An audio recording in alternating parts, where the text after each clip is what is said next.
네, 오늘은 에스겔서 24장의 말씀입니다. 지난 시간 23장에는 오라와 올리바라고 하는 그 두 자매를 예를 들어서 그죠? 얼마나 그 음란한지 하나님이 아닌 다른 신에 대한 그들의 그 간음에 대해서 하나님이 징계를 하겠다라고 그렇게 이야기를 했습니다. 그 에스겔 1장부터 24장까지가 우리가 지금까지 계속 봐온 것처럼 그들의 잘못된 것에 대한 징계의 이야기가 쫙 나와 있었죠. 그러니까 오늘 24장까지가 그 이야기가 이제 사실 끝이 납니다. 이제 25장은 다른 열방에 대한 그런 이제 예언을 하게 되는데, 오늘 이 24장에 보면은 또 다른 비유가 하나 나옵니다. 늘 에스겔은 특징적으로 퍼포먼스를 계속해서 하나님은 보여주죠. 그래서 그 퍼포먼스가 담고 있는 어떤 핵심적인 그 메시지가 있는데, 저는 이걸 보면서 꼭 이 생각도 들더라고요. 예수님도 비유가 아니면 설교를 안 했죠. 그죠? 그 비유, 우리가 신학교에서 비유 이야기를 하거든요. 왜 예수님은 설교를 하시는데 직설적으로 1인칭을 써서 뭐 진짜 회개하라 천국이 가까웠다 라고 하는 것처럼 가능한 한 그렇게 해도 알아들을까 말까 한데, 그렇게 직설적으로 팍팍 좀 찔러 쪼개듯이 복음을 전하시면 더 와닿을 수 있었을 텐데, 성경에 보니까 의외로 예수님이 비유가 아니면은 설교를 안 하죠. 비유가 뭡니까? 비유라는 게 뭘까요? 비유라고 하는 것은요, 어떻게 보면은 바로 이렇게 탁 와닿다기보다 그러면 이게 나하고 어떤 관계가 있을 수 있지? 라고 하면서 좀 더 생각을 해보게 만드는 내용이 있어요. 그 비유예요. 그러니까 비유라는 그 직설법은 아닌데, 비유를 남 이야기 하듯이 내 이야기가 아닌 것을 이렇게 다른 걸로, 다른 사람 이야기로 하면서 이렇게 비유를 했다. 그러면 나도 그런가? 라고 이러면서 나를 이렇게 돌아볼 수 있도록 하나님께서 한 예를 들어서 그렇게 주로 메시지를 전하셨죠. 그래서 이제 그 메시지 비유를 들어보면서 사람들은 지금 내 모습이 바로 저 예수님의 비유와 같은 지금 그런 모습이 바로 내 모습이구나. 예를 들어서요, 만약에 지금 어떤 아이가 자기가 얼마나 지금 노티 보인지 이걸 알려주고 싶은데 못 알아듣는 거예요. 그러면은 예를 들어서 제가 아빠로서, 얘야, 이솝 우화에 이런 이야기가 있단다 하고, 어느 늑대가 토끼를 잡아먹으려고 했는데 토끼가 살기 위해서 뭘 했다, 이렇게 이야기를 하죠. 그러면 그 아이가 들어봤을 때 자기의 모습을 좀 내가 뭐가 잘못됐구나 이거를 확실히 깨달아야 되는데 못 깨닫는 게 자기 문제라서. 사람이 자기 문제가 문제 속에 이렇게 감추어져 있으면은 내가 지금 구름 위에 있는지 구름 아래에 있는지 알 길이 없어요. 내가 문제 속에 빠져버리면 그 사람은 남은 다 보고 있는데 자기 혼자만 자기를 정확히 못 봐요. 내가 지금 뭐가 문제인지. 제가 여러분에게 누누이 말을 하지만은요, 이 복음을 전한다라는 이 역할은요, 할 수만 있다면은 할 수 있는 일이 아니에요. 내 힘으로. 여러분이 만약에 역할이, 여러분 생각할 때 목사 역할, 전도자 역할 보기 좋습니까? 좋아 보인다. 나도 저런 역할 좀 했으면 좋겠다. 그렇게 느껴지셔요. 성경에 보면은 주여 주여 하는 자 중에 선지자 노릇했다라고 이야기했죠. 그랬더니 하나님이 나는 너를 도무지 알지 못한다. 이 불법을 행한 자야. 이렇게 욕먹었어요. 그렇죠? 제가 한번 여쭤볼게요. 아니, 그렇게 선지자 노릇하고 하늘에서 불을 내리고 권능을 행하고 귀신을 쫓고 이랬으면은 누구보다도 정말 하나님 앞자리에 가 있는 그런 어떤 하나님과 가까운 사람의 믿음의 모습인데, 뜻밖에도 하나님은 그 사람들에게 불법을 행했다라고 했어요. 그럼 그건 다르게 말하면 자기의 정체성, 지금 자기의 문제를 항상 돌아보고 항상 ing로 쳐서 복종시키며 주님 앞에 나가야 되는 삶이 어떻게 보면 우선순위인데, 이 사람은 하필이면 하는 일이 선교사이다 보니, 전도사이다 보니, 목사라다 보니까, 또 가르치는 선지자다 보니까 자기에 대해서 자기 아이덴티티를 항상 하나님 앞에서 거의 뭐 100점에 가까운, 뭐 나만치만 해라 그래 라고 하는 식의 생각을 하고 있는 거예요. 이거는요, 스스로 속고 있는 자이고, 또한 스스로 속을 뿐만 아니라 다른 사람도 속이게 되는 이런 일이 벌어지는 거예요. 그러니까 하나님은 우리에게 뭘 항상 생각을 갖기를 원하시냐면은, 항상 하나님 앞에서 주의 말씀대로 살아가려고 하는 제자의 삶을 말씀하는 거예요. 그래서 사도 바울과 같은 훌륭한 사도, 전도자, 그렇죠? 그럼 우리는 사도 바울이 만약에 말씀대로 나처럼 살아라 이런다면 저도 아멘, 예, 저도 어떻게 해서든 우리 사도 바울 사도님과 같이 그렇게 평생을 살 수 있으면 좋겠습니다, 이렇게 희망사항을 걸어야 되는데, 뜻밖에도 성경에 보니까 사도 바울조차도 뭐라고 말하느냐 하면, 내가 많은 사람에게 복음을 전하기는 하지만 내가 혹시나 버림을 받을까 심히 두렵다. 그러니까 바울이 더 신경 썼던 것은 복음을 전하는 것도 중요했지만은 자기 영혼을 잃어버릴까봐 늘 쳐서 복종시키면서 날마다 나는 그리스도 안에서 죽는다라고 그렇게 그걸 고백한 거예요. 무슨 하나님 이야기를 멋들어지게 설교를 잘한 게 그 사람의 목적이 아니었고, 나도 하나님 앞에서 떨어지지 않으려고 날마다 이렇게 몸부림을 치고 애를 쓰고 있다라고 하는 이야기를 하는 거예요. 근데 제가 목사를 오래 평생을 했잖아요. 세상 직업도 안 가져보고 목사를 하면서 늘 힘들 때나 피곤할 때나 어떨 때나 가르치는 일을 한다 보니, 근데 이렇게 평생을 목사로서 가르치는 일을 하다 보니까 한때는 어떤 착각이 든 줄 압니까? 나는 저 사람들보다 믿음이 나은 줄 알았어요. 나는 낫겠지, 저 사람. 최소한 목사인데, 나 집사인데, 나 장로인데. 이거는 어디서 들어오는 건지는 모르겠는데 나도 모르게 자연스럽게 나는 저 사람보다는 낫겠지. 나는 지금 괜찮은 거야. 나는 지금 행복해. 뭐 no problem. 이러는 거예요. 근데 사도 바울은 날마다 몸부림을 치고 괴로워했어요, 그 사람은. 뭘 괴로워했느냐 하면 자기 육신의 이 사망의 법이 나를 한 번도 그냥 내버려 두는 법이 없는 거예요. 나를 날마다 사로잡아 삼키려고 온다라는 걸 늘 봤던 거예요. 여러분은 어떻습니까?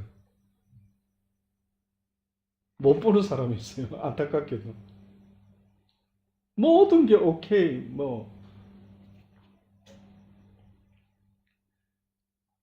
이스라엘 백성이 망한 때는 그들이 평화롭다 할 때 망했던 거예요. 그럴 수가 없어요. 여러분이 평화롭다라는 것은 이 땅에서 자칫하면 버림을 받은 증거가 되는 거예요.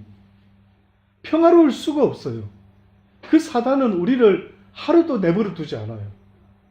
어떻게 하든 영적으로 우리를 사로잡아 오는 걸 보게 되고, 그것 때문에 우리는 영적 싸움을 날마다 해야 되는데, 그래서 바울이 뭐라고까지 말했냐면, 오라 나는 공고한 자라. 언제쯤이면 내가 이 싸움에서 벗어날 수가 있을까? 언제쯤이면 내가 이렇게 늘 육신의 또 다른 법과 싸우지 아니해도 좋을까? 이것이 늘 그 사람의 몸부림이었어요. 그러니까 우리가 이해가 안 되는 거예요.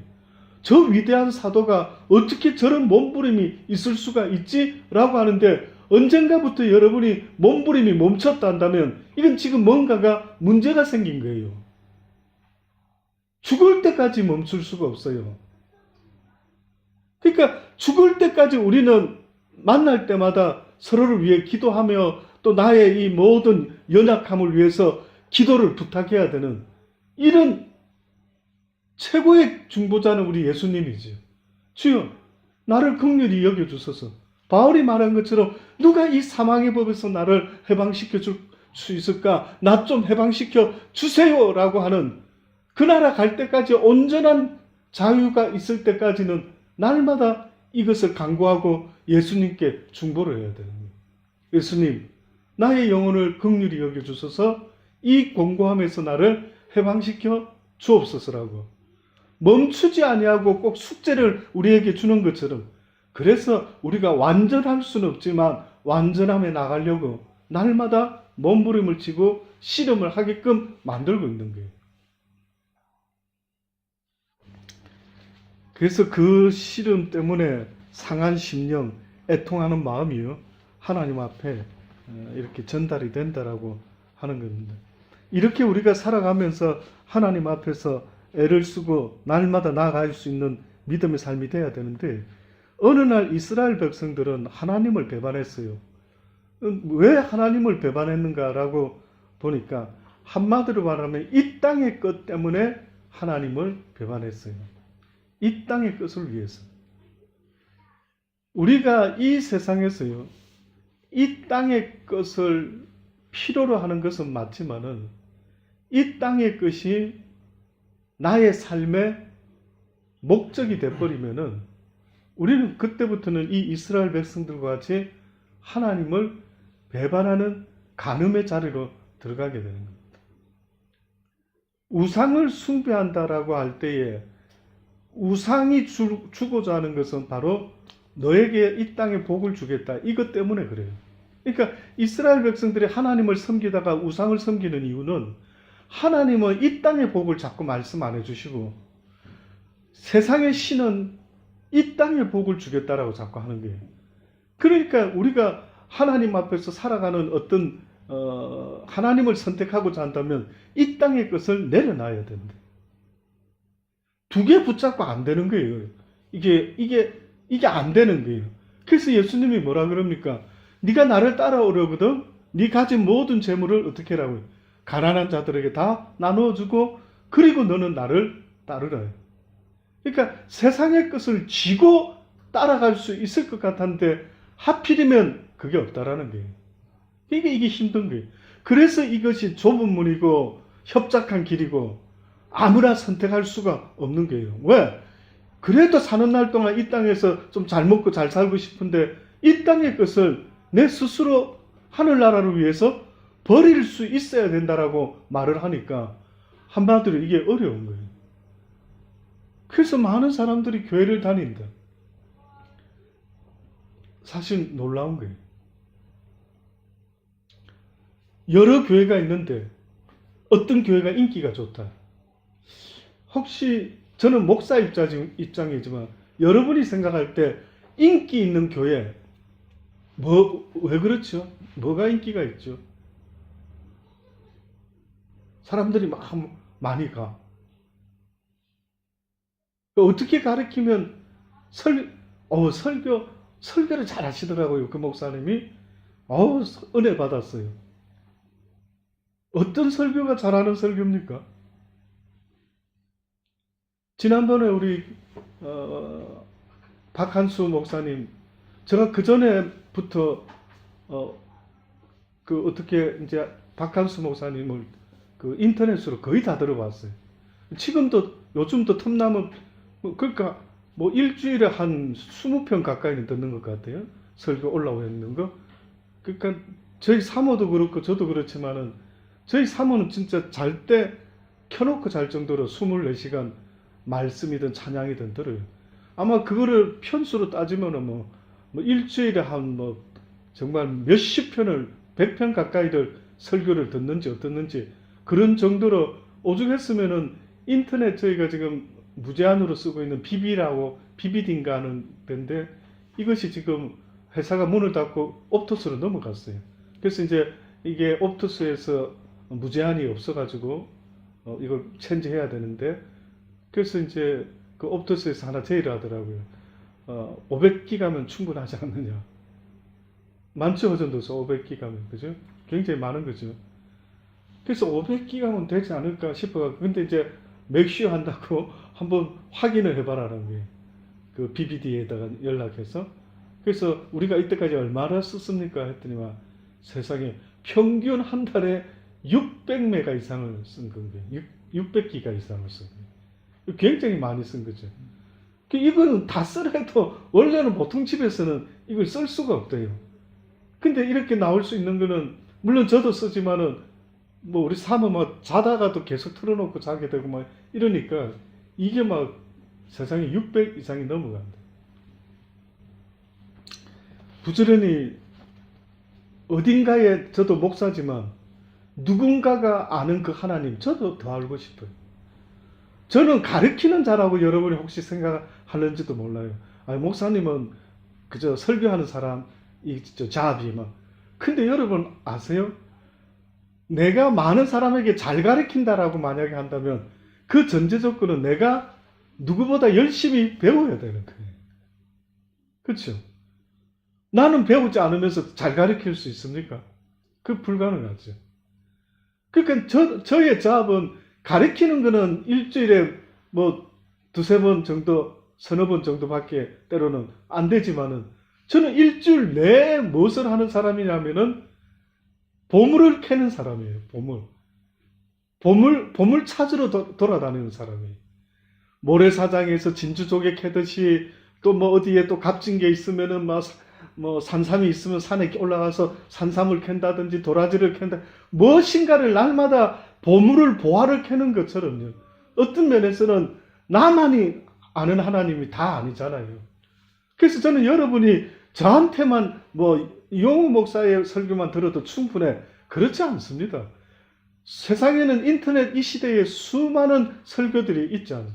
그 서칭을 할, 그 대신 염려스러운 거는 여러분이 혹시나 잘못될까봐 염려는 스럽죠. 그래서 아무 설교나 아무 집회나 가지 말고 그래도 한번 물어봐요. 혹시 이런 목사를 아십니까? 아니면 한번 들어봐 주세요. 이 집회에 가도 되겠는지. 여러분이 듣고 분별하는 것도 있겠지만 그래도 목사인 제가 듣고 분별하는 게 있지 않겠느냐. 그래서 그런 것들을 선택하면서 말씀을 계속해서 사모하고 듣고 깨닫고 그 가운데 지켜 행하려고 애를 쓰는 삶이 따라져야 된다. 특별히 우리는 말씀을 이렇게 찾고 구하고 듣는다 하지만은요, 그 박한수 목사님도 그 교회도 사람들이 얼마나 모이는지는 저는 잘 모르겠어요. 우리 교회보다는 많은 것 같습니다. 근데 그분도 하는 말씀 중에 제가 쭉 들어보니까 자기는 듣기 좋은 소리 하지 않는다. 사람 듣기 좋은 소리 하지 않는데 막 있는 그대로 찔러서 쪼개려고 막 야단을 쳐주고 막. 그 보니까 막 야단치는 스타일이 있더라고요. 뭐 저보고도 누가 사모가 조금 스타일이 좀 부드러웠으면 좋겠다 그러는데 일부러 뭐 야단치는 사람이 어디 있겠어요. 안타까우니까 했겠죠. 근데 그분은 더 나보다도 어떻게 보면 더 강하게 세게 그렇게 표현을 하는 것 같더라고요. 그런데도 그것을 좋아한다라고 한다면은 저는 진짜로 은혜인 것 같아요. 그 성도들이 참으로 어디서 특별히 하나님 앞에서 불러 모은 사람들만 모아놓은 것 같은, 어떻게 그런 교회에 저렇게 사람이 많이 모일 수가 있을까? 사람은 듣기 좋은 설교에서는 막 좀 뭐 편안하고 듣기 좋고 천국 이야기하고 복받아라 하고 그러면 좋아하죠. 그러나 그렇지 않는 이야기에는 그렇게 마음이 불편한 겁니다. 그런데 하나님은 우리에게, 이 이스라엘 백성들에게 계속해서 잘못된 부분들을 그렇게 지적을 해주는 거예요.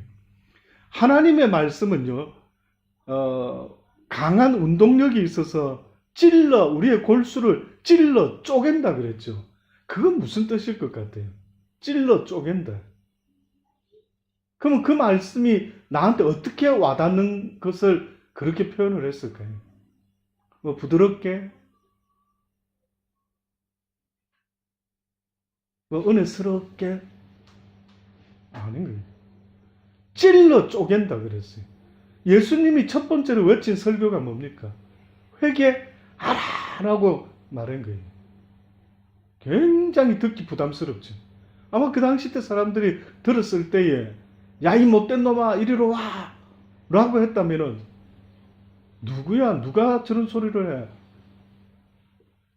아마 자기는 못된 사람이라고 이렇게 인정 거의 하지를 않았을 것 같아요. 근데 예수님은 누굴 불렀느냐 하면 죄인들을 불러서 회개를 시키기 위해서 회개하라라고 이 죄인 녀석들아 이렇게 말했던 거예요. 아무도 좋아하지 않으려고 했겠죠. 그래서 사실은 목사인 저도요, 어떤 갈등이 있느냐 하면 듣기 좋은 이야기는 뭐 얼마나 부드럽게 해서 인기 있게끔 할 수 있겠죠. 근데 사람이 가장 힘든 게요, 진실을 이야기를 하는데 그 진실이 좋은 내용이면 좋은데 그렇지 않을 때에 이렇게 회개해라라고 야단을 쳐야 될 때에 이 일은 굉장히 힘들다. 이건 정말 힘들다. 그런 이야기를 듣고도 사람들이 많이 모이고 그렇게 살려고 한다면은 그게 진짜 하나님의 은혜인 것 같아요. 이스라엘 백성들이 그 말씀 앞에 그렇게 나와야 되는데 계속해서 우상숭배를 합니다. 계속해서 권면을 해도 안 되고, 그래서 드디어 이제 매를 들고요, 그 이스라엘 백성을 때리게 됩니다. 자, 그런데 이번에 시작하는 24장의 첫 말씀이요, 제9년 10월 10일에 여호와의 말씀이 내게 임하여 가라사대 이제 너는 날짜, 오늘 날짜 곧 오늘날을 기록하라. 특별한 지금 지시를 하는 겁니다. 여기 지금 10월 제9년 10월 11일이란 말은 바벨론에 잡혀간 지 9년 10월 10일이 되는 날입니다. 근데 너는 이 날을 기억하고 기록해라는 겁니다. 바벨론 왕이 오늘날 예루살렘에 피끈하였느니라. 너는 이 패역한 족속에게 비유를 베풀어 이르기를 주 여호와의 말씀에 한 가마를 걸라 건위에 물을 붓고 양떼에서 고른 것을 가지고 각을 뜨고 그 넓은 넓적다리와 어깨고기에 모든 좋은 덩어리를 그 가운데 모아 넣으며 고른 뼈를 가득히 담고 그 뼈를 위하여 가마 밑에 나무를 쌓아 넣고 잘 삶되 가마솥에 뼈가 무르도록 삶을지어다. 가마를 불에 걸고 물을 붓고 양떼에서 고른 것을 가지고 각을 뜨고 그 모든 부위를 잘라서 그 안에 뼈까지 다 넣어서 고아라 라고 했죠. 지금 이 가마솥 비유는 사실은 그 유대인들에게는 낯설지가 않죠. 왜냐하면 그들이 그런 일들을 했기 때문에 그래요. 그게 뭐냐면 제사를 유월절 때 특히 지나면은 양을 잡는데 보통 두 종류의 방법으로 삶아서 먹게 됩니다. 그 삶는 방법이 있고 하나는 불에 구워서 먹는 방법이 있죠.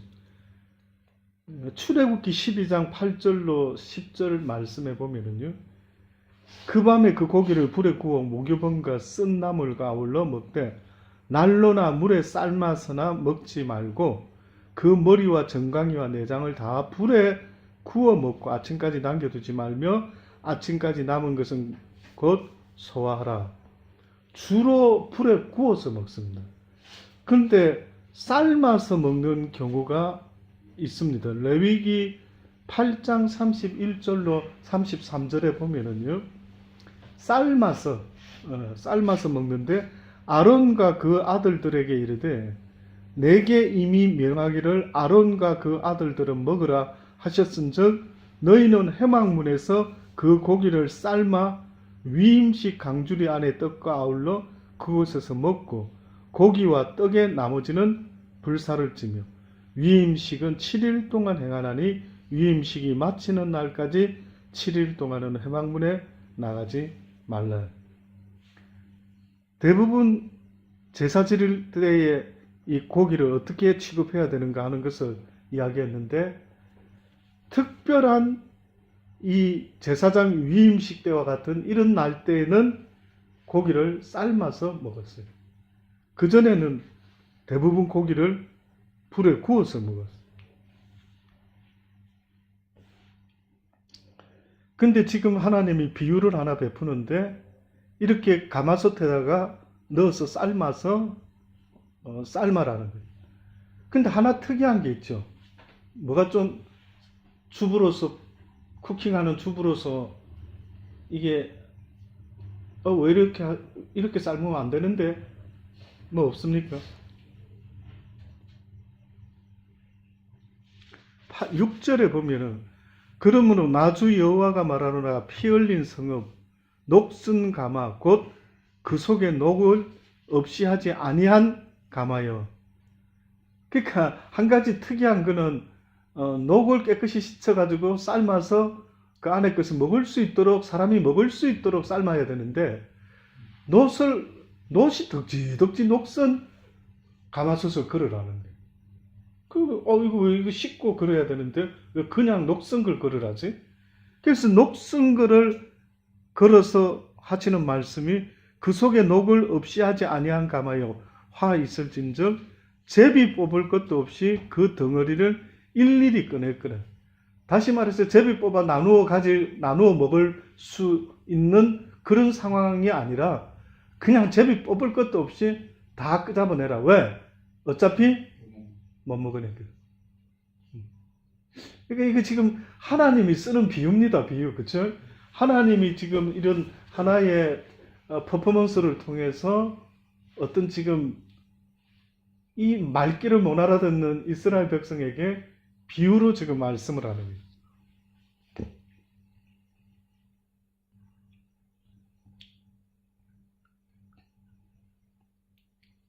그 피가 그 가운데 있으며 피를 땅에 쏟아서 티끌이 덮이게 하지 않고 말간 반석 위에 두었도다. 내가 그 피를 말간 반석 위에 두고 덮이지 않게 하면 분노를 발하여 보응하려 함이라. 그러므로 나주 여호와가 말하노라 화 있을진즉 피를 흘린 성읍이여 내가 또 나무 무더기를 크게 하리라. 나무를 많이 쌓고 불을 피워 그 고기를 삶아 녹이고 국물을 졸이고 그 뼈를 태우고 가마가 빈 후에는 숯불 위에 놓아 뜨겁게 하여 그 가마의 놋을 달궈서 그 속에 더러운 것을 녹게 하여 녹이 소멸하게 하라. 결국은 이 비유는요, 놋은 예루살렘을 말하고요. 놋 항아리를 갖다가 지금 예루살렘으로 비유하고 있고요.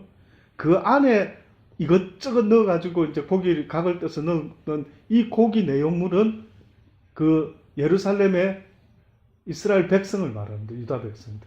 네. 그러니까 하나님이 지금 이 무지한, 이 어리석고 이 강팍한 이 인간들을 표현을 갖다가 너무 세게 지금 비유를 하는 거죠. 이 예루살렘 이 성스러운 도성은 이미 녹이 쓸어가지고 이렇게 벌건이 이렇게 돼 있고 거기다가 이 고기를 넣었는데 이 이스라엘 백성들을 넣어서 삶는다. 그러니 완전히 뭐 진짜 끝장을 보겠다 하시니까 막 부드럽게 막 살이 막 물켜질 정도로 이렇게 삶아라고 지금 하는 거거든. 그래서 그것을 끄잡아내서 냅다 버린다. 먹지도 못하고. 자, 이렇게 센 지금 비유를 이야기를 하고 계시는 겁니다. 근데 성경에 보면은 이 에스겔서 24장 이 비유를 보면은요, 또 떠오르는 장면이 하나 있어야 돼요. 사실은 여러분이 성경을 꽤나 읽는다고 하신다면 만약에 이 장면은 왜 이렇게 이 장면하고 비슷하죠? 이렇게 하나 또 떠올라야 될 만한 또 성경이 있어요. 그게 바로 미가 선지자가 하는 미가서 3장 1절로 3절에 있는 말씀이 바로 그겁니다. 미가서 3장 1절로 3절에 보면 내가 또 이르노니 야곱의 두령들과 이스라엘 족속의 치리자들아 청컨대 들으라. 공의는 너희가 알 것이 아니냐. 너희가 선을 미워하고 악을 좋아하여 내 백성의 가죽을 벗기고 그 뼈에서 살을 뜯어 그들의 살을 먹으며 그 가죽을 벗기며 그 뼈를 꺾어 다지기를 남비와 솥 가운데 담을 고기처럼 하는도다. 이것이 바로 미가 선지자가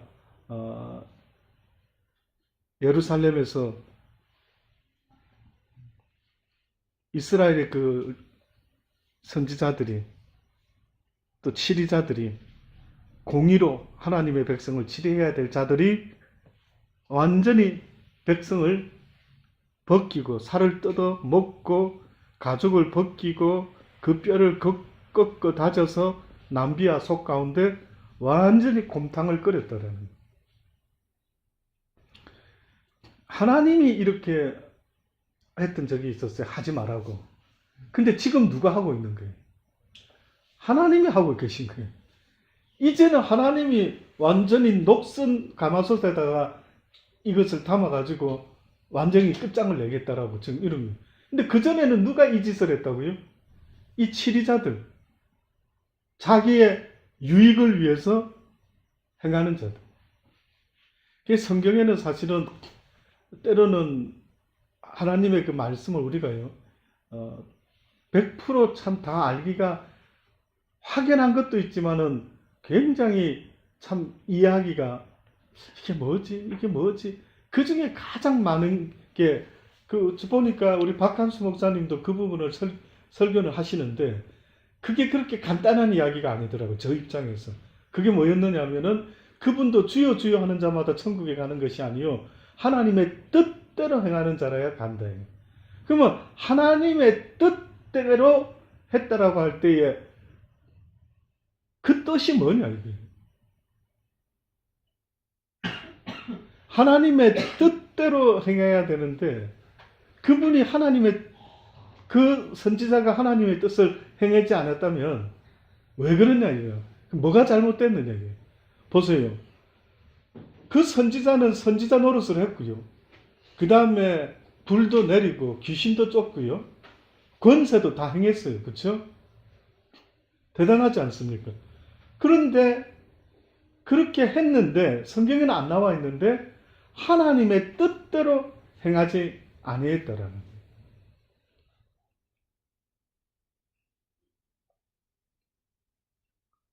그럼 뭘 안 했다고요? 뭘? 그러니까 그 사람이 뭐가 잘못됐을까? 저는 그게 굉장히 지금도 스틸 궁금해요. 지금도 저는 개인적으로 다른 성경 구절을 읽다가 이거하고 연결이 되나? 이렇게까지 생각을 해볼 정도로 늘 저 머릿속에는 숙제예요. 그게. 이게 뭐지? 그래서 지난번에 우리 나눔 선교회 모임 때도 제가 한 파트를 이야기를 했죠. 그게 뭐냐면은 무엇이 두 개가 대조되는 게 있다고 제가 이야기했어요. 그게 뭐냐면은 주여 주여 하면서 막 권능을 행한 사도의 역할을 행했던 선지자 역할을 행한 사람이 있었는데도 그 사람은 불법을 행했다고 야단 먹었고 한편 강도는 죽기 직전에서야 예수님 나는 이렇게 죽어도 싸지만은 우리는 이렇게 죽어도 되지만 당신은 그렇지 않습니다. 그러면서 당신의 나라가 임하면 나를 기억해 주소서. 한 거 하나도 없어요. 선지자 노릇은 고사하고 죽기 직전까지 한 게 아무것도 없어요. 죄만 짓고. 그렇죠? 근데 그 사람은 죽기 직전에 그 한마디 말을 했는데 오늘 네가 나와 함께 낙원에 있으리라. 뭐가 다른 거죠? 도대체 그러면 우리는 이쪽을 믿지. 진짜 누구 말처럼 목사님 죽기 직전에 이렇게 딱 고백하고 낙원에 딱 갔으면 좋겠습니다. 이럴 수만 있다면 그러고 싶은 거예요. 근데 이 사람은 뭐가 하나님의 뜻대로 행하는 자가 아니면은 하나님의 나라에 갈 수가 없다는데, 복음을 전한 사람도 불법을 행했다고 하는데, 복음도 전하지 않고 자기 멋대로 살다가 죽기 직전에 와 있던 이 사람은 구원을 받았어요. 갑자기 목사님 말씀 듣다 보니까 거꾸로 생각하는 게 답이 나온 것 같아요. 하나님의 뜻대로 행하지 않는 자라고 생각을 하는 거예요. 하나님의 뜻대로 행하는 자가 이제 성경에 나오는 말씀이잖아요. 이게 그게 뭘 거라고 저도 되게 궁금해서 생각을 해보니까 갑자기 딱 이게 떠올라요. 우리가 자기 부인이라는 얘기를 쉽게 하는 것 같아요. 근데 그 자기 부인이라는 것의 핵심이 뭐냐면 내 뜻이 아닌 거잖아요. 내가 하고 싶은 대로 행하는 게 아닌 거를 나를 부인하는 거잖아요. 근데 우리는 그 자기 부인을 따라보고 있고 하나님의 뜻대로 행하는 대로 따라보고 있는 그런 경향도 있는 것 같아요. 그게 아니라 하나님의 뜻대로 행한다는 얘기는 뭐냐면 내 뜻이 안 드러난다는 거예요. 내가 부인이 되고 오로지 하나님의 뜻이 나를 통해서, 물론 내가 이제 거기 그 때와 장소에 있지만 그 자체가 하나님의 뜻이 돼야 되는 거예요. 내가 행하는 게 나는 없는 거예요.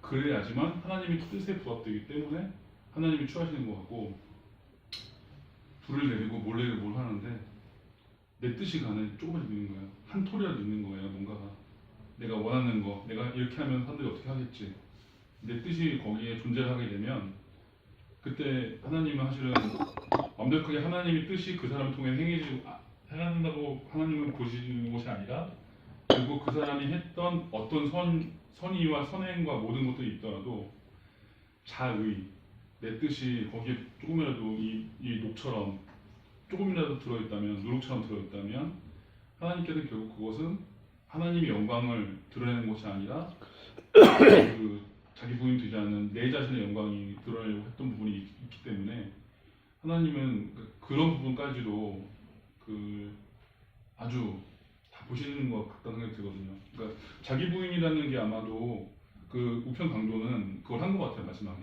나는 죄인이다, 아무것도 못합니다, 내가 부인이 100% 됐기 때문에 낙원에 이제 예수님께서 오늘 너는 나와 낙원에 있으라고 말씀하신 것 같고, 우리 삶에서 아무리 내가 열심히 살고 뭘 해도 이 하나님의 뜻이 아닌 거예요. 그러니까 내가 열심히 하려고 하는 것 자체가 정말 그게 좀 어려운 부분인 것 같긴 한데, 저도 호주 와서 살다 보니까 그게 조금 느껴지는 게, 아무리 내가 노력해도 뭘 해도 하나님의 뜻에 부합되는 잠깐 그 순간인데요. 여기 딱 순간에서 성령 충만한 어떤 순간이 있잖아요. 살다 보면 하나님의 뜻으로 갈 때는 하나님이 기뻐하신다는 걸 느낄 수가 있는 삶을 잠깐 살 수 있는데, 그게 그런 상태가 아니라 뭔가 열심히 하고 있고 하나님 뜻인 것 같지만은 내 뜻이 들어가는 순간부터가 결국에는 어떤 힘든 어려움들, 온전치 못한 것들의 열매가 일어난다, 이런 것들을 조금씩 알게 되는 것 같아요.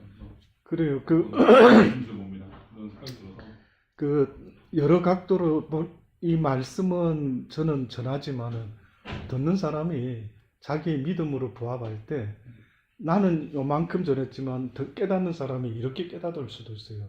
이게 이제 하나님의 성령의 역사예요. 나는 모든 사람에게 요만큼 이야기했지만 허전도사가 깨닫고 와닿는 게 갑자기 이렇게 느낌이 온다면 그거는 내 의도와는 상관없이 하나님의 은혜가 임하는 거예요.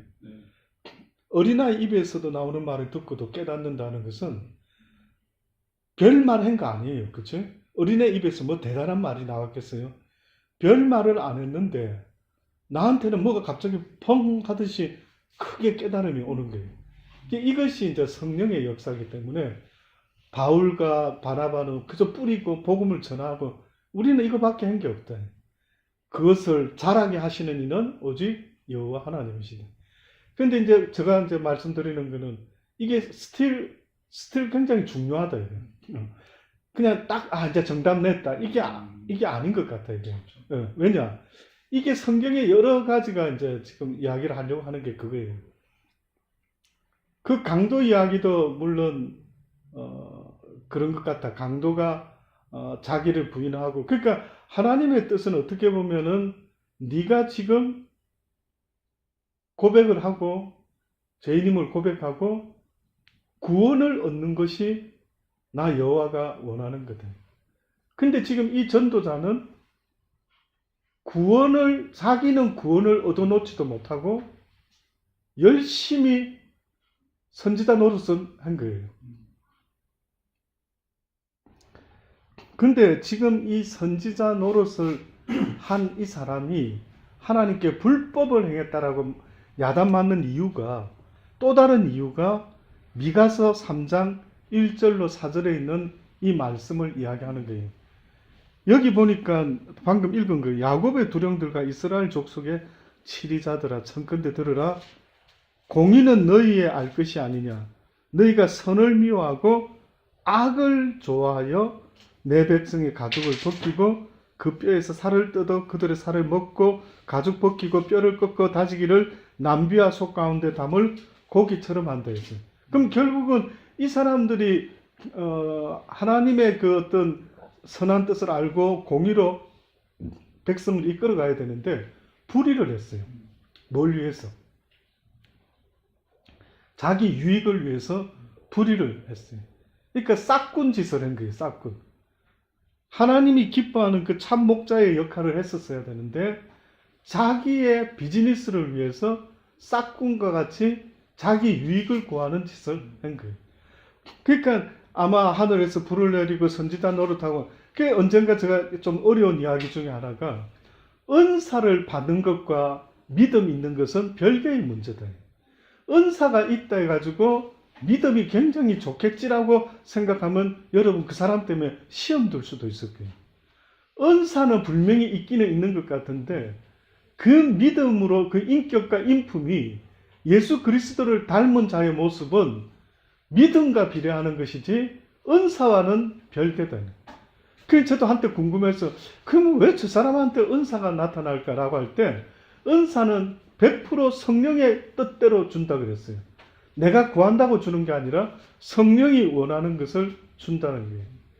그러면은 은사라고 하는 것은 왜 주는가라고 봤더니만 하나님이 자신의 뜻을 나타내고 알려주려고 하는데 써먹을 만한 사람이 없는 거예요. 쉽지가 않는 거예요. 그래서 하나님은 자격이 100% 갖추었기 때문에 은사를 주는 게 아니고 우리들의 모두에게 은혜를 베풀기 위해서 어떤 사람을 택해서 은사를 베풀어 주시는 것 같아요. 그래서 성경에 보면 가르치는 자, 뭐 하는 자 여러 사람들이 있죠. 근데 여러분 주변에 살아오면서 신앙생활 할 때 보세요. 목사도 그렇고 전도자도 그렇고 가르치는 자들 중에 지식은 좀 있을는지 모르지만은 그 믿음과 인격과 인품은 전혀 예상 밖의 천재입니다.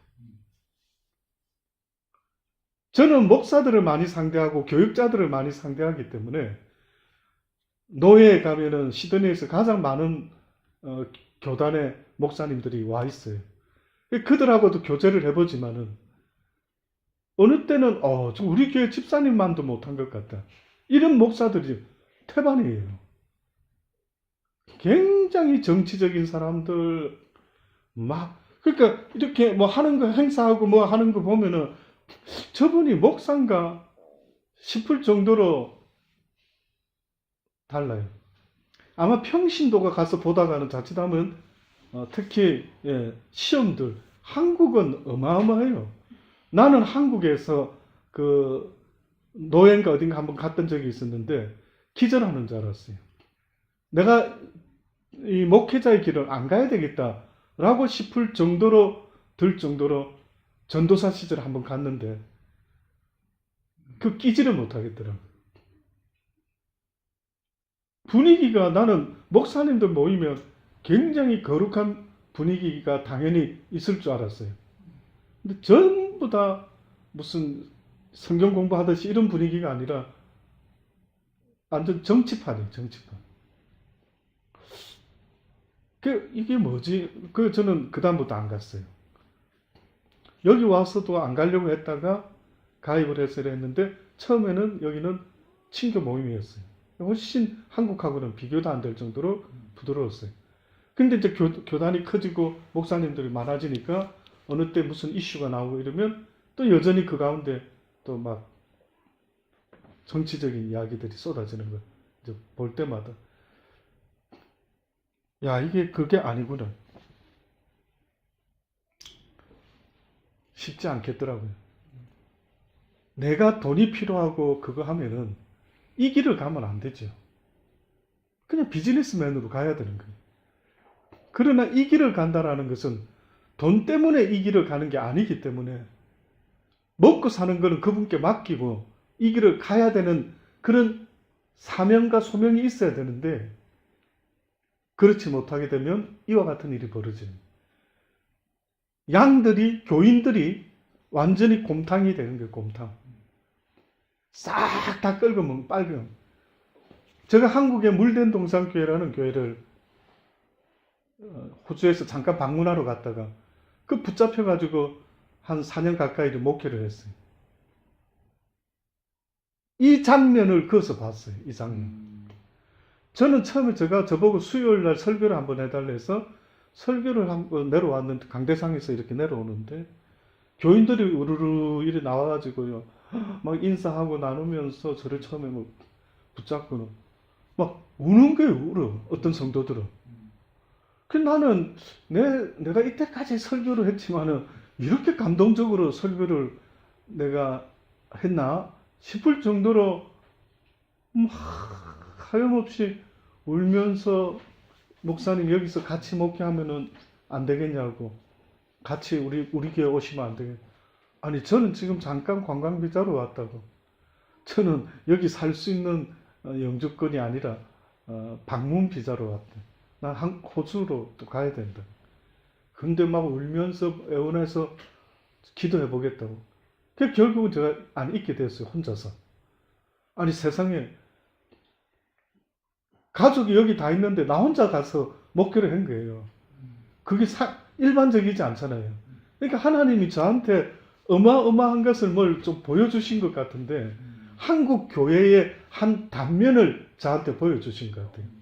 그래서 제가 이제 거기서 처음에는 은혜 받아가지고 저보고 있자고 했는가 싶었는데 나중에 뚜껑을 열어보니까 어느 여자 목사가 기도원 다니던 어떤 여자 목사가 은사를 받아가지고 목회를 한 거예요. 그래가지고 막 따따따따따 하면서 뭐를 뭐 예언한다 하고 사람들 눕혀놓고는 뭐 희한한 무슨 제가 뭐라고 설명을 못하겠어요. 민망해서 교회 안에서 그런 일이 벌어지니까. 그러니까 무슨 뭐 무당푸닥거리도 아니고 희한하게 처음 교회 온 사람을 갖다가 내가 방언하게 해주겠다라고 해가지고 그 희한한 어떤 걸 하더라고요. 이 여자 목사가 이제 막 그런 식으로 사람들을 이제 교회 이제 모아가지고 이제 목사로서 교회를 운영했던 거예요. 근데 허구한 날 예배 마치면은 늦게까지 보니까 야참 먹고 뭐 먹고 또 막 늦게까지 이야기 나누고 뭐 그리스도 안에서 좋죠. 그렇게 나누면. 근데 보니까 그 성도들 많이 되지도 않는 사람들한테 항상 헌금하도록 이야기를 하더라고요. 그래가지고 헌금이 없으니까 캐시가 없으니까 각자 카드를 하나씩 만들게 했더라고요. 그래가지고 그 카드를 빚을 내서 헌금을 계속하게 한 거예요. 또 갚아나가고 헌금하고 갚아나가고 이제 이게 빚이 너무 많아진 거예요. 헌금이 너무 많아지니까. 이해돼요? 그 당시 때 여자 전도사님 한 분 계셨는데 그분은 헌금하다가 아파트 한 채가 다 넘어간 거예요. 아파트 한 채가. 하필이면은 남편 모르게 그렇게 헌금을 했는데 이 사람들이 말씀에 대한 지식이 없고 그런 은사자를 통해서 뭘 하나 뭐 점치듯이 맞추니까 그 다음부터는 하나님 다음인 걸로 알고 이 사람이 시키는 모든 것은 무조건 준행해야 되는 거예요. 헌금회를 한번 하고 또 식사하러 가자 그러면 교인들이요. 최고로 목사님을 대접하더라고요. 최고로. 새 거, 최고 좋은 거, 최고 비싼 음식 죽게 하듯 해야 된다. 그 제가 이제 또 가보니까 그 사람들이 울은 이유가 빚은 지고 남편한테 들킬 것 같고, 어떤 사람은 그분은 남편이 제가 가서 얼마 안 돼가 돌아가셨어요.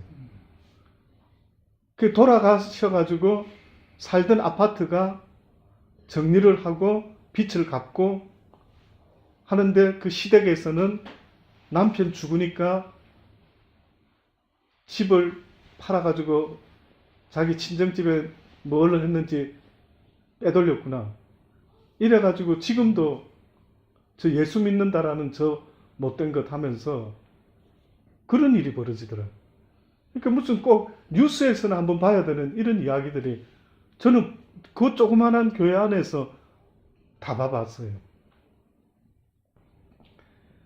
제가 가니까요, 호주에서 막 귀한 목사님 오셨다 이래가지고 뭐를 해주려고 하는데 한마디로 최고로 해주려 하더라고요. 근데 제가 아무리 최고도 좋지만은 이 사람들의 형편과 이걸 이제 좀 알고 나니까 이해가 안 되는 거예요. 이게 맹신인가? 맹종인가? 제가 거기 골방에서 처음에 잠자리가 없어가지고 골방, 그 사무실 골방에 조그만한 침대 하나를 갖다 놓고 있으려고. 근데 뭐 새 침대 좋은 거 어쩌고 좀, 아니요, 하나 뭐 잠깐 있으면 되지 뭐가 대단한 그게 필요하겠느냐라고. 그것부터 시작해서 뭘 하나 하려면은 막 무조건 일본인 거예요. 아니다. 어디서 왜 그렇게 하냐고. 저 말씀에 대해서 쭉 설명을 하고, 예수님도 두 버릇이 없었고 이렇게 하셨는데, 이거는 지나친 거라, 이거는 정상이 아니다. 근데 그 전에 그렇게 했었다라고 이제 이야기를 하는 거예요. 그래서 어쨌든 그런 어떤 모습을 보고 저는 그때 알았어요. 야, 이렇게 오늘 미가 선지자가 말한 것처럼 그 뼈를 꺾고 다지기를 냄비와 속 가운데 담그고 고기처럼 푹 아주 고아가지고 막 뼈채 먹을 수 있도록 만들어냈다라는 것 보니까 그것과는 별반 다르지가 않더라고요. 그러니까 우리가 하나님의 일을 한다라고 하고 내가 교회 직분자다 어쩐다 한다 하지만은 결국 다 나를 위해서 하는 경우가 태반인 거예요. 예수를 믿는 것이 얼핏 봤을 때 나를 위해서 믿는 것 같아 보이죠. 성경은 나를 위해서 예수를 믿는 게 아니라 어떻게 보면 하나님을 위해서 예수를 믿어야 되는 거예요. 그래서 하나님이 하나님의 뜻대로 행하지 않는 것은 다 불법이라고 말하는 거예요. 하나님의 뜻대로라는 것은 곧 하나님을 위해서 예수를 믿는 거예요. 내가 나지만은 나는 하나님의 사람이라. 하나님의 백성이라. 그래서 하나님이 나를 원한다면은 그래서 나도 나를 원해야 되는 거예요. 그러니까 모든 소속도 그렇고 요구하시는 그 모든 것은 그분의 뜻인 거예요. 그분이 나를 백성 삼아주시고 그분이 나에게 회개하라고 천국이 가까웠다라고 말한 것은 내 영혼을 불쌍히 여기는 것도 있지만은 그분의 뜻이 나의 구원이 돼. 그래서 내가 예수를 믿어도 누굴 위해서 믿어야 된대? 궁극적으로는 하나님을 위해서 내가 예수를 믿어야 돼. 그래서 내 뜻대로 예수를 믿으면 안 된다고요. 하나님의 방법대로 하나님의 뜻을 쫓아 예수를 믿어야 되는 거지, 내가 복음이 되면 안 된다. 내가 복음. 내가 지킬 만한 거는 지키고 내가 할 수 없는 거는 안 하고, 성경에 내가 지킬 만한 것만 지킨다라고 하면은 몇 가지를 지킬 수 있습니까? 나는 하나도 못 지키겠더라. 나는 하나도 내가 지킬 수 있는 것은 하나도 없더라고. 오른밤 때리면 왼밤 돌려대고, 뭐 겉옷 달라면 속옷 주고, 오리 가자면 심리 가지고, 재산을 다 팔아 가난한 자들에게 나눠주고, 할 수 있고 지킬 수 있는 게 하나도 없어요. 나를 위해서 그렇게 해라 한다면 나는 못할 것 같아요. 근데 왜 오리 가자면 심리 가주라는데 누구 위해서 그렇게 하는 건데? 누구 위해서? 왜 내가 겉옷을 달라는데 속옷까지 다 줘야 되는데 왜 내가 그러니까 우리가 성경 말씀에 보면은 내 뜻대로 예수를 믿을 것 같으면 그렇게 안 해도 되지. 안 하고 싶으면. 구원파가 그래요. 구원파가요. 오늘 예배 드리러 가야 되는데 가려고 하다가 오늘은 막 그냥 쉬고 싶다. 그러면 쉬어라고 해요. 구원파는 한번 구원받았으면은 또 가서 회개하고 하는 것은 불신이다. 그러니 한번 구원받았다면은 그 다음부터는 회개를 하면 안 된다. 그 다음부터 마음에 이렇게 막 열심히 교회 나가야지 다녀야지 이러다가 좀 쉬고 싶으면 쉬어야지. 그 나가는 거는 율법적이다. 그래서 구원받은 자에게는 자유가 있다. 잊지 말아라. 그 구원파의 이야기 중에 그런 게 있어요. 우리의 모습은 우리의 모습대로 예수를 믿는 게 아니에요. 내 모습, 내 뜻대로, 내 생각대로 하나님의 뜻을 이루는 거예요. 그러면 나를 통해서 무엇이 나타나도록 하나님이 요구하고 계시냐면 하나님의 영광이 나를 통해서 나타나야 되는 거예요. 지금 하나님은 여러분을 통해서 하나님이 하나님 되심을 나타내고 싶어 하는 거지 나를 위한 거 없어요, 성경에. 그래서 불법을 행했다라고 말한 것은 그 사람은 자기를 위해서 그 일을 했는지 모르지만 하나님은 안 된다 이거. 나를 위해서 해야 된다. 근데 뜻밖에도 이 강도는 하나님이 기뻐하는 그것을 고백을 하고 하나님이 원하는 그것을 이야기를 했던 거예요. 회개하라. 간단하죠. 천국이 가까웠다. 회개하고 당신 나라 임할 때 나를 기억하여 주옵소서. 별 것도 아닌 것 같지만은 하나님이 원하는 그것을 내 뜻이 되도록 나가는 것. 이것이 우리가 기도할 때마다 애쓰는 시간입니다. 예수님도 십자가에 달리시기를 원치 않았지만 이 쓴 잔이 내게서 지나가기를 원했지만 나의 뜻은 이 쓴 잔이 그냥 지나갔으면 좋겠대. 그러나 내 원대로 마옵시고 누구의 원대로? 아버지의 원대로 되기를 원한다. 그 십자가를 지신 거예요. 예수님의 뜻은 아니었다. 어떤 면에서. 우리의 육신은 하나님의 말씀을 순종할 수가 없게끔 되어 있다. 그러니까 내 뜻대로 살려고 한다는 것은 내가 믿고 싶은 것만 믿고 믿을 수 없는 것은 안 믿고 그게 그렇게 간단한 문제가 아니라 하나님의 말씀대로 살아보려고 하면은 육신의 법은 날마다 우리를 막고 앉아 있는 걸 보게 되는 거예요. 그래서 그놈하고 싸우다 보면은 지치고 공고하고 상한 심령이 되고 애통하게 되고 애통 안 할 수가 없죠. 애통 안 해. 예. 싸우지 않으면은 모르겠지만 싸우려고 덤벼들면은 이게 얼마나 치열한 영적 싸움이라는 걸 알게 되니까 애통하지 않을 수가 없다. 슬프다. 그래서 어쨌든 이런 비유를 지금 하나님이 녹슨 가마솥 비유를 들면서 이야기를 하고 있습니다.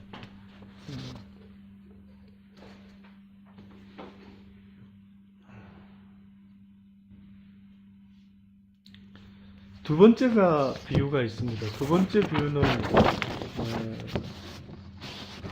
15절부터입니다. 15절. 여러분 혹시 에스겔에게 아내가 있는 거 아십니까?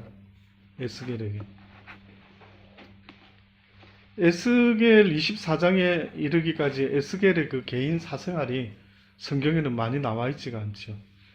우리가 아는 것은 그의 아버지 이름이 붓이라는 것하고 25살 때 포로가 되어서 30살 때 그발 강가에서 선지자로 부름을 받아서 22년 동안 충성스럽게 하나님 말씀을 전가한 것 외에는 우리가 특별히 에스겔에 대해서 어떤 자료가 없어요. 알 수 있는. 근데 이 에스겔에게 아내가 있었는데 오늘 이 성경에 하나님은 정말로 이해할 수 없는 또 퍼포먼스를 또 보여주십니다. 그게 뭔가 보니까 15절로부터 여호와의 말씀이 또 내게 임하여 가라사대 인자에 내가 내 눈에 기뻐하는 것을 한번 쳐서 빼앗으리니 너는 슬프거나 울거나 눈물을 흘리지 말라. 인자야 네가 기뻐하는 것을 내가 하나 빼앗겠다고 이렇게 아예 노골적으로 이야기합니다. 에스겔 아내를 가리켜서 내 눈에 기뻐하는 것, 그의 이름이 뭔지는 모르겠지만 아마 그런 의미가 있었던 것 같아요. 죽은 자들을 위하여 슬퍼하지 말고 종종이 탄식하며 수건으로 머리를 동이고 발에 신을 신고 입술을 가로우지 말고 사람의 부의하는 식물을 먹지 말라. 내가 아침에 백성에게 고하였더니 저녁에 내 아내가 죽기로 아침에 내가 받은 명령대로 행하며 백성이 내게 이르기를 내가 행하는 이 일이 우리에게 무슨 상관이 있는지 너는 우리에게 고하라. 아침에 네 아내가 죽을 것이다 라고 말했고 저녁에 에스겔의 아내가 죽었어요. 그런데도 슬퍼하거나 뭐하거나 하지 말고 지켜만 바라는 거예요. 그러니까 이 이스라엘 백성들이 이 뭔가 있는데 싶어서 이 무슨 뜻이냐 물어봅니다. 그때 하나님이 했던 말씀이 있었죠. 너는 이스라엘 족속에게 이르기를 주 여호와의 말씀이 내 성소는 너희의 세력의 영광이요 너희 눈의 기쁨이요 너희 마음의 아낌이 되었거니와 내가 더럽힐 것이며 너희의 버려둔 자녀를 칼에 엎드러지게 할 것이네. 너희가 에스겔에 행한 바와 같이 행하여 입술을 가려우지 아니하며 사람의 식물을 먹지 아니하며 수건으로 머리를 동인 채 발에 신을 신은 채로 두고 슬퍼하지도 아니하며 울지도 아니하되 제약 중에 쇠폐하여 피차 바라보고 탄식하리라. 그러니까 예루살렘은 이스라엘 백성의 기쁨이었다. 꼭 아내와 같은 그런 아주 기쁨을 주는 평화의 도시였다. 그렇겠죠. 내 사는 동네가 시드니가 나에게 기쁨의 도시처럼. 근데 지금 이 말씀에 보니까 완전히 이것을 어떻게 해버린다고요? 끝장내버리겠대. 꼭 에스겔에게 있어서 삶에 있어서 늘 옆에 같이 함께 있어준 그 아내가 얼마나 세상에서 귀하고 이쁘겠어요. 늘 그렇게 늘 기쁨을 나에게 주었던 이 아내가 있었는데 하루아침에 하나님이 이스라엘 백성 때문에 네 아내를 죽여야 되겠다. 그러니까 너는 슬퍼도 하지 말고 그냥 가만히 있거라. 이러고 그냥 데려가 버리신 거예요. 이게 뭐냐 이랬더니만 너희들 때문에 어떻게 보면 하나님께서 그래 기쁨을 뺏어가니까 기분이 어떠냐. 그러면 에스겔에게 물어봤겠죠. 너 어떻게 이렇게 가만히 있을 수 있는? 가만히 있는 마음이 아니죠. 그 속에는 아주 탄식이 막 어찌할 바 몰라 하는 안타까움이 있겠죠. 그러나 겉으로는 멍하니 멍 때리듯이 바라만 보고 있는 이 허망한 어찌할 수도 없는 이 모습. 이걸 지금 이렇게 퍼포먼스로 그들에게 보여주고 있는 겁니다. 결론입니다. 인자야 내가 그 힘과 그 즐거워하는 영광과 그 눈에 기뻐하는 것과 그 마음에 간절히 생각하는 자녀를 제하는 날 곧 그날에 도피하는 자가 내게 나와서 내 귀에 그 일을 들리지 아니하겠느냐. 그날에 내 입이 열려서 도피한 자에게 말하고 다시는 잠잠하지 아니하리라. 이와 같이 너는 그들에게 표징이 되고 그들은 내가 여호와인 줄 아니라. 오늘 말씀의 중간중간에 나오는 표현이 이겁니다. 내가 여호와인 줄 알리라. 하나님은 자신이 여호와임을 나타내고자 할 때에 어떤 예언을 할 때가 많습니다. 그래서 그 예언이 성취되는 것을 보면 이것을 성취한 분이 누구라고요? 하나님이시. 우리가 예언을 할 수도 있겠지만은 하나님이 이걸 바꿔버리면은 우리의 예언은 틀리죠. 그러나 하나님의 예언은 성경에 보니까 하나도 틀림이 없다. 아주 오래전부터 예수 그리스도가 여자의 후손으로 이 땅에 올 것이요 뱀의 머리를 상하게 할 것이다. 그 이루어졌죠.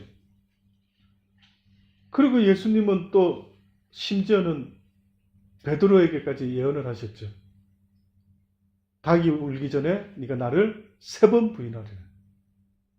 그러니까 베드로도 어떻게 보면은 자기가 자기를 알 수 없는 것은 예언된 것은 어떻게 된대? 그럼 그렇게 이루어지게 된대. 그러니까 베드로라는 존재보다도 더 중요한 것은 하나님의 뜻이다. 예수님의 뜻이다. 그가 자기를 너무 믿고 나는 절대 예수님을 배반하지 않을 것이고 이랬을 때에 그의 잘못된 착각에 대해서 예수님이 지적을 한 거죠. 너 뜻대로 되지 않는데. 그러니까 우리는요, 내가 뭔가 섰는 줄로 알고 있으면 넘어질까 조심해라. 우리는 서 있을 수 있는, 내 힘으로 서 있을 수 있는 자가 아니에요. 그 주님이 나에게 은혜를 베풀지 않으면 나는 서 있을 수가 없는 거예요. 근데 그 은혜는 평화로운 가운데 은혜가 아니에요.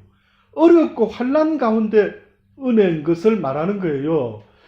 실제는 주변 환경이 그렇게 좋은 게 아니에요. 그런데 그렇게 좋지 않는데도 불구하고 하나님의 은혜를, 하나님께 영광을, 하나님께 감사를, 하나님께 찬양을 돌리는 거예요. 실제는 그런 게 아니라고요. 실제 그래서 하나님께 감사, 그는 일반 사람들도 다 할 수가 있는 거예요. 실제는 그렇지 않지만 하나님께 영광을 돌립니다. 근데 만약에 실제 그렇지 않는데 어떤 사람이 실제 그래서 그렇다. 이게 현실에 우리 애들은 좋은 대학에 갔거든요. 우리 남편은 사업을 성공했거든요. 뭐가 잘 됐거든요. 실제 그렇기 때문에 내가 하나님을 감사하고 찬양한다 할 때 이 실제가 싹 사라지는 날 오면은 이 사람은 망하게 되는 거예요. 그러니까 하나님이 우리에게 믿음 이야기할 때는 실제를 말하는 게 아니라 실제는 나는 지금 몸이 아파. 이용우 목사 몸이 아프고 힘들고 그럼에도 불구하고 하나님께 감사하고 찬양하고 나갈 때에 이것이 곧 하나님의 영광을 사람들이 기이하게 여기는 거예요. 어떻게 저렇게 할 수 있지? 어떻게 저 사람은 저런 믿음을 가지고 있을 수가 있지? 라고 생각을 하게 되는 거예요. 그런데 사람들은 내가 지금 감사하는 이유는 모든 게 다 괜찮았어. 모든 게 다 평화로워서 나는 하나님께 감사해요. 아니죠. 우리는 성경은 그런 적이 없었어. 아니 성경에 감사하는 자가 범사에 감사하고 어떤 일이 있어도 감사하고 기뻐하고 즐거워하라고 하셨지 그런 조건이 다 만족이 되었기 때문에 얼마나 그러면 어떻게 만족이 돼? 내 육신의 욕심은 끝도 없는데 어떻게 다 그거를 만족할 수 있는데 그거는 만족되는 거 아니에요. 그러면 믿음은 믿을 만한 것만 믿으면 믿음이지 그걸 말하고 믿을 수 없는 것을 믿어야 되고 갈 바도 알지 못하고 움직이고 자식을 죽이는 제물로 내놔라 하는데 내놓는데도 여호와를 경외하는 믿음을 이제서야 봤다라고 하시니 어째서 우리는 그것이 믿음이 믿음 되려면 어떤 것이 전제되어야 되는지를 알고 있어야 되는데 그래서 하나님은 항상 먼저 하나님이 이심을 예언을 한다. 근데 이 이스라엘 백성들이 하도 말을 못 알아들으니까 계속 에스겔을 통해서 예언을 주시면서 결국은 뭐라고 말합니까? 결론은 내가 여호와인 줄 알리라. 이 믿음이 있어져야 된다. 오늘 결론입니다. 여호와임을 알아야 된다. 너는 아무것도 아니다. 너는 낯생이다. 기분 나쁘냐? 이제 이러신 거죠. 어떤 기분 나쁘다 할 수 없다. 이 모든 세상은 나로부터 나왔고 나로 말미암았고 언젠가 나에게로 다 돌아온다. 모든 피조 세계는 나 여호와를 찬양하고 나 여호와를 즐거워하도록 지음을 받은 자들이다. 왜? 그렇게 나만 그러니까 기분이 나쁘냐? 아닌 거예요. 우리는 그분을 찬양하게끔 지어진 거예요. 그분으로 붙어 나왔고 내 존재 의미는 그분을 높이도록 나는 되어 있는 존재다. 내가 행복하고 싶으면은 그분을 찬양해야 된대. 그분을 높여드려야 된대. 이게 나의 행복이요, 나의 기쁨이요, 나의 즐거움인데, 사람들은 나라는 존재의 자유의지 때문에 자꾸만 자기 자신이 하나님처럼 대접받고 하나님처럼 존귀 여기면 내가 행복할 줄로 그렇게 아는데, 우리는 그때 되면은 부패하고 망하고 사단이 되는 거예요. 그러니까 하나님은 네가 하나님 아니다. 내가 여호와인 줄 나는 밝히고 싶다. 네가 여호와 아니다. 이것이 어떻게 보면 에스겔 1장부터 24장에 있는까지 계속해서 하나님이 어필시키려고 하는 것은 내가 하나님이다. 그러니 여러분, 이 하나님을 의지하는 자에게 있어서는 하나님이 책임져 주겠다라는 거예요. 먼저 그 나라와 그 의를 구하라. 그래야면 이 땅에서 필요로 하는 모든 것들을 내가 더하여 주리라. 네가 사는 거 아니다. 너는 단지 나를 높이기만 하면, 나를 찾고 구하기만 하면 이 땅에서 살아가는 모든 힘과 능력과 부는 누가 준다고? 하나님이 주겠대. 우리 역할은 간단한 거예요. 그분을 높이고 그분을 찾고 그분을 구하고 그분을 사랑하고 그분께 영광을 돌리는, 이거 말고는 사실은 없는 거예요. 그래서 오늘 하루도 허전도사도 일을 열심히 했겠지만 만나는 그 사람들에게 뭘 나타내야 된다? 하나님의 영광을 나타내야 돼. 그러면 네가 먹고 사는 모든 일에 내가 책임져 주겠다. 그래서 페인트를 칠한다 하더라도 먹고 사는 것 때문에 칠하는 게 아니어야 한대. 하나님의 영광을 내가 나타내야 되는데, 그래서 사람들이 나를 통해서 야, 내가 너를 보니까 너같이 성실한 사람이 없다. 너 같은 하나님 믿는 사람을 내가 본 적이 없는데 널 보니까 너의 하나님이 살아있는 것 같아. 그게 요셉이었어요. 하나님 앞에서 내가 어떻게 덕지하리요. 그러니까 사람 때문에 성실했던 게 아니라 요셉도 하나님 때문에 성실했대. 보디발의 집에서 그렇게 성실하게 모든 걸 다 맡아서 일할 수 있었던 그 성실함은 어디서 나왔는가 보니까 사람 때문이 아니라 하나님을 의식하고 살았던 거예요. 그래서 어떤 사람은 평생 페인트를 칠하다가 죽을 수 있겠지만, 어떤 사람은 페인트를 하든 타일을 하든 뭘 하든 목사를 하든 하나님의 영광을 위해서 하는 자가 있고, 자기 배를 위해서 할 때에 하나님은 나는 너를 도무지 알지 못한다라고 하시는 거예요. 기도하십시오.